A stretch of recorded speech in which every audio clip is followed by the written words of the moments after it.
महाकाल और युग प्रत्यावर्तन प्रक्रिया डे 48। आगे पढ़ते हैं। देखिए, कल हम पढ़ रहे थे, कल गुरुदेव हमें समझा रहे थे। गुरुदेव धीरे धीरे ना एक एक बात प्रेजेंट सिचुएशन के हिसाब से समझा रहे हैं।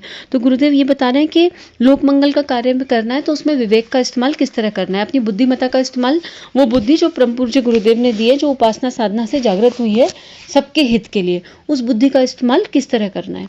तो आगे गुरुदेव क्या लिख रहे हैं, अब तक जो हो चुका सो हो चुका, उस पर अविलंब हमें सुधारना और बदलना चाहिए। यह निष्कर्ष इस उद्बोधन का है कि जो भविष्य की संभावनाओं की चर्चा के साथ प्रस्तुत किया गया है।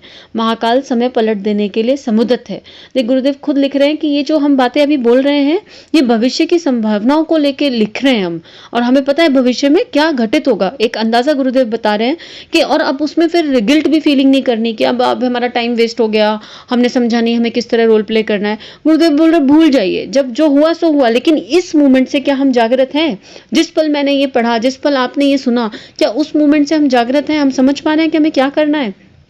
क्योंकि गुरुदेव क्या बोल रहे हैं कि अब महाकाल सब कुछ पलटने वाले हैं, वो सारी गंदगी, फूहड़ जमाना सब कुछ निकालने वाले हैं। जो लोग, मतलब गुरुदेव के शब्द में अगर लिखें तो जो लोग निकम्मे हैं, नकारा हैं, और जिन्होंने बिल्कुल इंद्रिय लिप्सा में और पेट प्रजनन में अपना जीवन निकालना है, अभी उन सबको बिल्कुल हटाने वाले हैं। उन सबका एक, और हटाने किस दिशा से वाले हैं कि मेरे बच्चों, उनके उसके पीछे भी करुणा संवेदना का ही भाव है, प्रेम का ही भाव है महाकाल का, कि क्या मेरे बच्चों अभी तुम भटक गए हो, तुम्हारी स्मृति चली गई है, तो चलो तुमको नया जीवन देते हैं, तुम नई शुरुआत करो, है ना। बच्चा फेल हो जाता है तो उसे क्लास दोबारा कराई जाती है ना। और पृथ्वी क्या है? पृथ्वी एक पाठशाला है। अगर आप एक बुक पढ़ेंगे जीवात्मा जगत के नियम, लॉ ऑफ स्पिरिट वर्ल्ड्स, तो उसमें बड़ा सुंदर एक्सप्लेनेशन है कि पृथ्वी एक पाठशाला है। तो बस इस पाठशाला में बेटा दोबारा भेजेंगे, और कितने उसी प्रेम से भेजेंगे, और नई लर्निंग्स के साथ भेजेंगे, समझा के भेजेंगे, और बेटर स्थिति में भेजेंगे, आसपास की परिस्थितियों को और अच्छा बना के भेजेंगे। तो यही बात गुरुदेव बोल रहे हैं कि अब इतना बड़ा सर्वनाश की संभावनाएं आई हैं कि अब जो है पॉसिबल नहीं है ऐसी चेतनाओं को रखना जो कि कलयुग की स्थापना में रोल प्ले कर रही हूँ। कलयुग और सतयुग क्या है? सोच ही तो है ना। तो जिनकी कलयुगी सोच है और जो अलार्म कॉल्स के बाद भी नहीं उठ रहे हैं, नहीं जग रहे हैं, जिनको चिताया जा रहा है फिर भी वो अटके पड़े हैं, अब उनको जो है अब नहीं रखा जा सकता, उनको फिर से भेजेंगे, प्रेम के साथ फिर से भेजेंगे। ये बात गुरुदेव आगे के पैराग्राफ में लिख रहे हैं। आगे पढ़ते हैं गुरुदेव अब क्या लिख रहे हैं। गर्मी आने पर भी जो जाड़े के गर्म कपड़े धारण किए रहता है, कहने का आग्रह किया करता है, उसको नासमझी कहा जाएगा। जब पोल चल सकती थी तब चल गई, पर अब मनुष्य जाति के भावनात्मक पुनर्निर्माण का सारा सरंजाम तैयार खड़ा है, तब पुराने ढर्रे पर अड़े रहने से कोई लाभ नहीं। देखिए, यही बात गुरुदेव अलग अलग एग्जाम्पल्स के माध्यम से समझा रहे हैं। नए युग में संकीर्ण स्वार्थपरता का लक्ष्य लेकर जीना, तृष्णा वासना के गोरख धंधों में उलझे रहना शायद ही किसी अत्यंत गणित व्यक्ति के लिए संभव हो। गुरुदेव ये भी उम्मीद कर रहे हैं कि बहुत रेयर निकलेंगे ऐसे व्यक्ति, क्योंकि सतयुग तो आना ही है, तो सबकी सोच पलटेगी, चाहे ऐसे चाहे वैसे, सबको जागृति मिलेगी, सब प्रसुप्ति से जागृति की ओर निश्चित रूप से बढ़ने ही वाले हैं। आज तो यही लोक रीति है और सब इसी चाल डाल में मदमस्त हैं, पर कल तो आमूल चूल बदलने वाला है। दौलत समेटने, अहंकार को पोषने और विलासिता के ठाट बाट जमाने की आज की लोक नीति अगले कल एक अजायब घर की चीज बनने जा रही है। देखिए गुरुदेव कितनी अच्छी बात बोल रहे हैं कि अभी तक हम यही जीवन जी रहे थे ना, पैसे कमा लो और फेक आइडेंटिटी के साथ जी रहे थे। मैं मैनेजर, और मैं ये, मैं वो, मैं फलाना, मैं ढिमकाना, मतलब जो भी हमारी पोस्ट है, डेजिग्नेशन है, जो भी हम कर पा रहे हैं, वो सब एक फेक आइडेंटिटी से जुड़ा हुआ है। तो कहीं ना कहीं अहंकार को पोषण दे रहे थे, अपनी पोजीशन, अपने पैसे का। अभी कहाँ है? सबका सब रखा का रखा रह रहा है। तो गुरुदेव बोल रहे हैं कि कर लो ये सब, आलस में जी लो, प्रमाद में जी लो, सब कुछ कर लो, लेकिन क्या होगा आने वाले दिनों में? ऐसा लगेगा जब आप ऐसा काम करोगे तो लोग ऐसे घूर घूर के देखेंगे, अरे ये पागल है, ये किस तरह की हरकतें कर रहा है। मतलब मेरे शब्द गलत हो रहे हैं यहाँ हम, लेकिन फिर भी एक अजायब घर में जैसे देखते हैं ना, कि ऐसे देखेंगे ये क्या है। मतलब अगर आज की डेट में आप मास्क पहने बिना निकल जाओ तो लोग कैसी दृष्टि से देखेंगे, और यही मास्क अगर हम लास्ट ईयर मास्क पहन के निकल जाए तो लोग कैसी दृष्टि से। देखो अभी मास्क इतना इंपॉर्टेंट है कि आप बिना मास्क के निकल जाओ तो लोग घूर घूर के देखेंगे, भाई बिना मास्क के कैसे निकल गए। और यही मास्क अगर हम 1 साल पहले पहन के निकल जाए तो जो पहनेगा उसको घूर घूर के देखेंगे, भैया मास्क पहन के क्यों निकल रहा है, इसको कोई सांस की समस्या, कोई दिक्कत है। तो यही बात गुरुदेव बोल रहे हैं कि कर लो जो करना है, लेकिन आने वाले समय में सारी रीति नीति ऑटोमेटिकली बदलनी ही पड़ेंगी। आगे गुरुदेव लिख रहे हैं, तब कोई इस डरे पर ना जी सकेगा। हर व्यक्ति अपने अंतरंग जीवन में उत्कृष्टता और बाह्य जीवन में आशावादिता का प्रश्रय लेगा। इस प्रतिस्पर्धा में जो जितना आगे बढ़ सकेगा उसे उतना ही बड़ा आदमी, महामानव, श्रद्धास्पद एवं सम्मानपद माना जाएगा। देखिए चेंज हो जाएंगी क्या, सम्मान देने के जो पैरामीटर्स हमारे आज के बने हुए हैं, आज पैसे का सम्मान है, रुतबे का, पोजीशन का, स्टेटस का सम्मान है, लेकिन अब आने वाले समय में आज की प्रेजेंट सिचुएशन में आप किसको ज्यादा प्यार कर रहे हो। अब एक स्टोरी मैंने पढ़ी थी कि ये आर्ट ऑफ लिविंग के उससे आई थी मेरे पास, इतनी अच्छी स्टोरी थी कि एक गुरु ने एक शिष्य से पूछा कि जो है तुम इमेजिन करो कि तुम समुद्र तट पे जा रहे हो, तुमने एक बहुत सुंदर स्त्री को देखा, ठीक है, तो तुम उसे कब तक देखोगे। तो बोला मैं उसको देखता रहूंगा। बोले फिर भी कब तक देख लोगे। वो बोला शिष्य कि जब तक कोई दूसरी सुंदर स्त्री नहीं मिल जाएगी तब तक देख लूंगा मैक्सिमम। बोले उसे कब तक स्मरण रख पाओगे। बोला कब तक स्मरण, क्या मैं वहां से 20 से जब तक घर पहुंचूंगा मुझे लगता है तब तक भी मेरी स्मृति में नहीं रहेगी वो। तो गुरुदेव बोले उनके कि अच्छा ठीक है, फिर अब एक और कल्पना देता हूँ, उसको इमेजिन करो कि तुमको जो है एक पार्सल मैंने दिया और मैं तुमको एक एड्रेस दूं और बोलूं कि ये पार्सल उस एड्रेस पे डिलीवर करके आओ। तुम उस एड्रेस पे गए और तुम देखते हो कि एक बहुत बड़ी कोठी, बहुत ही बड़ा मकान है। तुमने सिक्योरिटी गार्ड को कहा, सिक्योरिटी गार्ड मकान मालिक को फोन करता है। वो मकान मालिक इतना बड़ा 4-5 मंजिलों का कोठी जैसा आलीशान बंगला है उसका, उसके बाद भी तुमको नीचे लेने आता है, तुम्हें प्रणाम करता है, तुमसे बहुत प्रेम से बात करता है, तुमको घर लेके जाता है, ठंडा पानी पिलाता है, तुमको नाश्ता चाय ऑफर करता है और बहुत सज्जनता से ग्राउंड टू अर्थ तुमको खाना वाना खिलाता है और फिर पार्सल लेता है, फिर मेरे हालचाल भी पूछता है, सब कुछ करता है और फिर जो है तुमको पूछता है तुमको कहाँ जाना है और तुमको अपनी गाड़ी से ड्रॉप करवाता है, सब कुछ तुम्हारे लिए करता है। तो तुमको कैसा लगेगा। तो आदमी बोले मुझे बहुत अच्छा लगेगा। तो बोले तुम उसको कब तक स्मरण रखोगे। तो बोले मैं जीवन भर उस इंसान को नहीं भूल सकता हूँ। तो यही बात यहाँ गुरुदेव बोल रहे हैं कि जो बाहर की जो सुख सुविधा है, जो नेम है, स्टेटस है, चेहरा है, जिसमें हम फंस जाते हैं, ये सब टेम्परेरी है। अल्टीमेटली क्या याद रहता है, व्यवहार याद रहता है। तो यही गुरुदेव बोल रहे हैं कि आगे जो जीवन आने वाला है, मतलब अब हम उन लोगों को कितना ज्यादा अप्रेस कर रहे हैं आज जो सेवा कार्यों में निकले हुए हैं, चाहे उनका हम ये पूछते ही नहीं कि आपका स्टेटस क्या है, आपकी जॉब कौन सी कंपनी में है, आप कौन सी पोस्ट पे हो, आपका पैकेज कितना है।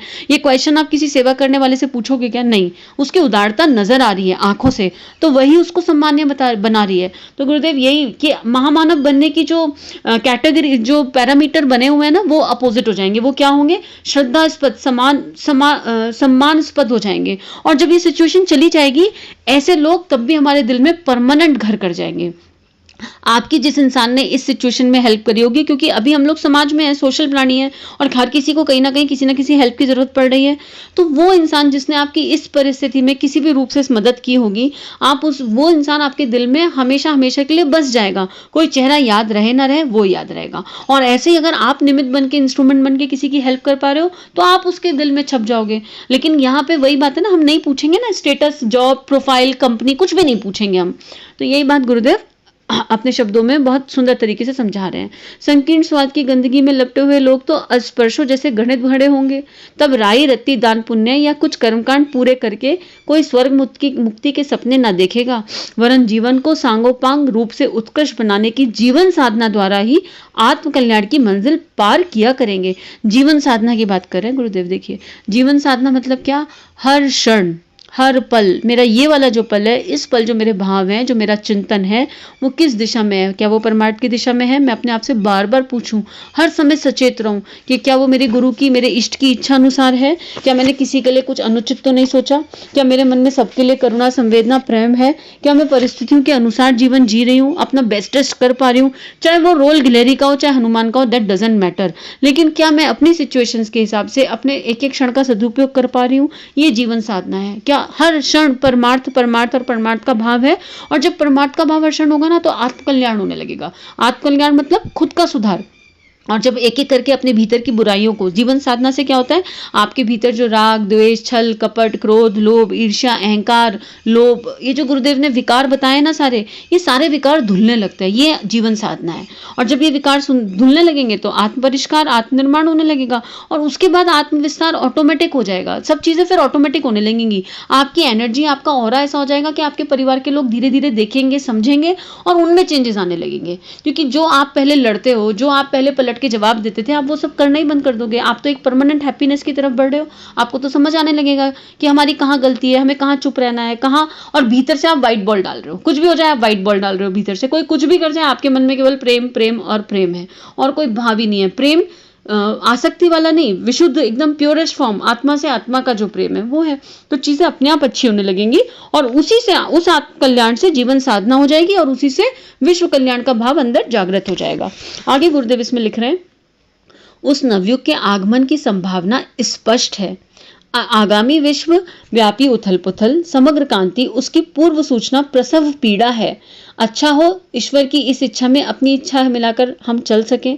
आंधी तूफानों से टकराने की अपेक्षा समय रहते अपने को झुका ले। देखिए कितनी सुंदर बात कह रहे हैं गुरुदेव कि वो तो आना ही है। कौन सा युग? नवयुग, सतयुग। वो तो आना ही है, वो तो स्पष्ट दिखाई दे रहा है, उन्हें लिखते हुए भी दिखाई दे रहा है। और ये जो सब कुछ उथल पुथल इस समय समाज में चल रही है, ये जो इस समय संकट आया हुआ है, ये सब क्या है? कुछ नहीं है, उसकी पूर्व सूचना है और प्रसव पीड़ा है। अब माँ बच्चे को गर्भ में रख रही है, और माँ अगर ये डिनाई कर दे कि नहीं मुझे तो गर्भ में रखना ही नहीं, मुझे तो वो पीड़ा ही 9 महीने होती है वो सहनी ही नहीं, मुझे तो जन्म वाली पीड़ा ही नहीं सहनी, तो क्या बच्चे का जन्म होगा? एक नव चेतना, एक नया युग निर्माणी चेतना, एक नया युग निर्माणी आत्मा इस दुनिया में आ पाएगी? नहीं। तो जब कुछ अच्छा होने वाला है, ये गुरुदेव ने शुरू में ही बताया कि विध्वंस कुछ नहीं है, संहार कुछ नहीं है, नव निर्माण का एक चक्र है, एक साइकिल है जो ए से शुरू होती है और लौट के ए पे ही आती है। और ए क्या है? अगर ए को आप विध्वंस देख रहे हो तो वही ए नव निर्माण है, वहीं से एक सर्किल के जैसे चलता है। तो जिसको हम विध्वंस देख रहे हैं वो एक्चुअली नया निर्माण है। आगे गुरुदेव इसमें लिख रहे हैं कि अब आप अपने बुद्धि विवेक यूज कीजिए और परिस्थिति के हिसाब से अनुकूल हो जाइए और खुद को झुका लीजिए। ठीक है, आज की परिस्थिति ऐसी है कि घर बैठ के करना है तो झुका लीजिए, घर बैठ के जो बेस्टेस्ट कर सकते हैं। कुछ नहीं कर सकते तो अपने थॉट्स तो बहुत अच्छे कर सकते हैं, अपने भाव संवेदना इतनी जागृत कर सकते हैं उपासना और साधना के माध्यम से कि सूक्ष्म हिल जाए। सूक्ष्म जगत में इतनी अच्छी वाइब्स हम रोज भेजेंगे, रोज हम आधा घंटा सुबह, आधा घंटा दोपहर, आधा घंटा शाम बैठेंगे और माँ पृथ्वी के लिए केवल और केवल पॉजिटिव वाइब्स भेजेंगे, केवल अच्छा सोचेंगे। इतना तो हम मिनिमम हर इंसान कर सकता है। सबके पास इतना समय आज की डेट में है। जो ऑफिस जाते थे उनका ट्रैवलिंग टाइम कम हो गया, आप घर से काम करो तो हर किसी के पास मिनिमम इतना समय है कि हम बहुत पॉजिटिव वाइब्स भेजेंगे पूरी पृथ्वी के लिए, माँ मदर अर्थ के लिए। आगे गुरुदेव लिख रहे हैं, गायत्री परिवार में यही नीति अपनाने का अभ्यास है। अभ्यास डालने की शतसूत्री युग निर्माण योजना का आविर्भाव हुआ। उसे आचार संहिता को अपना कर अपने भावना स्तर और क्रियाकलाप को उस प्रकार मोड़ दिया जा सकता है जो नवयुग में हर किसी को शिरोधार्य स्वीकार करना पड़ेगा। परमार्थ में रुचि बढ़े, लोक मंगल के में कुछ श्रम लगे, समय लगे तो धीरे धीरे उसी प्रकार का अभ्यास हो जाएगा जो नवयुग के अनुरूप अनुकूल है। एक बारगी बदलना कठिन पड़ेगा, इसलिए शुभ आरंभ आज से करना ही उपयुक्त है। देखिए गुरुदेव बोल रहे हैं कि गायत्री परिवार के गुरुदेव लिख रहे हैं कि गायत्री परिवार में जो भी शतसूत्री आंदोलन है, मतलब इतने सारे आंदोलन गुरुदेव ने दिए हैं, और वो किसी भी संस्था में हो, और नॉट ओनली गायत्री परिवार, आप जिससे भी जुड़े हुए हो, आप गुरु एक तत्व है। तो अगर आप किसी अच्छी संस्था से जुड़े और उसमें ऐसे अच्छे विचार दिए गए हैं तो एक विचार अगर आप पकड़ लो, केवल एक कार्यक्रम जो आपकी आत्मा के लिए हो। अब हर किसी को शायद जो है सेवा करना जो है बाहर निकल के नहीं उनके लिए कैपेसिटी हो उनकी करने की, तो हम घर से साधना कर लेंगे। हर किसी के लिए साधना करने की हो ना तो हम वृक्षारोपण कर लेंगे, कोई एनवायरनमेंट के लिए काम कर लेगा। आपकी आत्मा को जो अच्छा लगता है वो, लेकिन कोई एक चीज पकड़ लो सेवा के लिए, लोक मंगल के लिए, और उससे निश्चित रूप से नियमित रूप से करना है कि नहीं रोज इतना काम तो जो हमने सोचा है ये तो करना ही करना है। और आत्मनिर्माण साथ में अगर आप व्यसन कर रहे हैं तो हम छोड़ देंगे, आज से बिल्कुल निश्चित रूप से छोड़ देंगे, उसके बदले में कोई एक अच्छी आदत अपना लेंगे, ऐसे वाला। तो गुरुदेव बोल रहे हैं एक बार मुश्किल लगेगा। क्यों मुश्किल लगेगा? क्योंकि चित्त पे जो अभ्यास जमा है वो तो कई जन्मों के संस्कार है ना, और एक बार इसलिए कठिन लगेगा। लेकिन जब नया शुरू किया था, जो बुरे अभ्यास नए शुरू किए थे वो भी तो शुरू करते हुए कठिन ही लगे होंगे, लेकिन क्योंकि बुराई एकदम से ग्रहण हो जाती है तो हो गई, पता नहीं चला, और सारा समाज उसी भाव में था तो हम भी बह गए। तो कठिन लगेगा, लेकिन अगर आप आज से ही शुरुआत कर दें कि नहीं आज से एक नया संकल्प उठा लिया, एक नया संकल्प, तो सब अपने अपने संकल्प आज लिख के भेजिए कमेंट्स में कि भाई किसने क्या संकल्प लिया, लेकिन आज से एक नया संकल्प नहीं। ये तो मजाक की बात है, हमारे भीतर हमारी आत्मा को ही हमारा संकल्प अगर पता हो, आपको किसी को नहीं बताना आपने क्या संकल्प लिया, पर मेरा मन मेरी आत्मा ये जान रही हो कि नहीं आज से मेरा ये संकल्प है, मेरे गुरु की प्रेरणा, मेरे इष्ट की प्रेरणा है और इसी संकल्प पे मुझे चलना है, तो वही बहुत है। और बस लग जाइए उसमें, हर पल पल, हर क्षण उसका चिंतन मनन पॉजिटिवली कीजिए। ये नहीं कि क्या छोड़ना है, क्या अपनाना है, क्या अच्छा अपनाना है, उस तरह उसका चिंतन मनन करते रहिए। चलिए आज के लिए इतना ही। सभी को प्रणाम, सभी को बहुत बहुत आभार। परम पूज्य गुरुदेव, वंदे माता जी, आदिशक्ति माँ गायत्री से विश्व कल्याण की प्रार्थना। ओम शांति ही शांति ही शांति ही। हमारे YouTube चैनल को सब्सक्राइब करें और बेल आइकन को दबाकर ऑल पर क्लिक करें ताकि नोटिफिकेशंस आपको मिलती रहे।